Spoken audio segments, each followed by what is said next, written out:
Double ক্রোশিয়া তো আমরা শিখে গেছি। এইবার আমাদের পরবর্তী স্টেপ হলো ট্রিপল ক্রোশিয়া।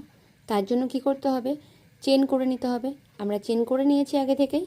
চেন করার পর ডাবল ক্রোশিয়াতে আমরা কটা চেন স্কিপ করেছি, একটা, দুটো, তিনটে।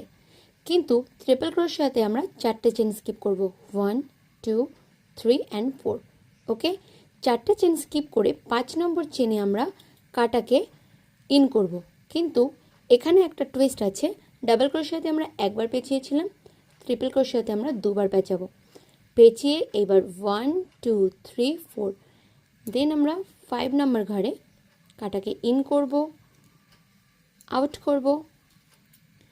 দেন আমরা কি করব, সেম প্রসেস, প্রথমে দু ঘর ফেলবো, আবার দেখো পেঁচাবো, পেঁচিয়ে দুটো ঘর ফেলে দেব, আবার পেঁচাবো, পেঁচিয়ে দুটো ঘর ফেলবো। এই হয়ে গেল আমাদের ট্রিপল ক্রোশিয়া। এইভাবে আমরা পুরো ট্রিপল ক্রোশিয়াটা কমপ্লিট করব। তাহলে কি করব, প্রথমে হুকে দুবার সুতো পেঁচাবো, পেঁচিয়ে এবার পরপর ঘরে আমরা নেব।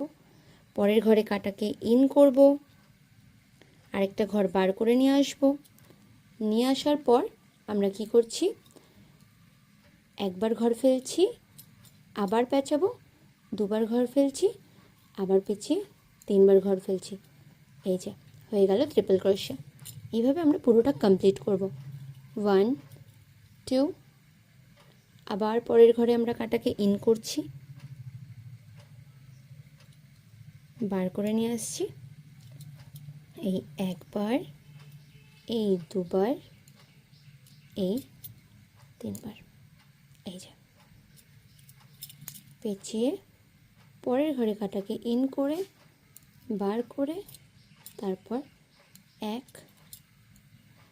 2 3, দুবার পেঁচাবো, পেঁচিয়ে কাটাকে ইন করব, তারপরে 1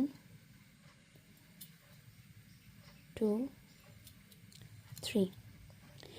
এইভাবে আমরা কমসে কম 7 থেকে 8টা রো করলে আমাদের কিন্তু ট্রিপল ক্রোশিয়া প্র্যাকটিস হয়ে যাবে। তোমরা অবশ্যই বাড়িতে প্র্যাকটিস করবে কিন্তু।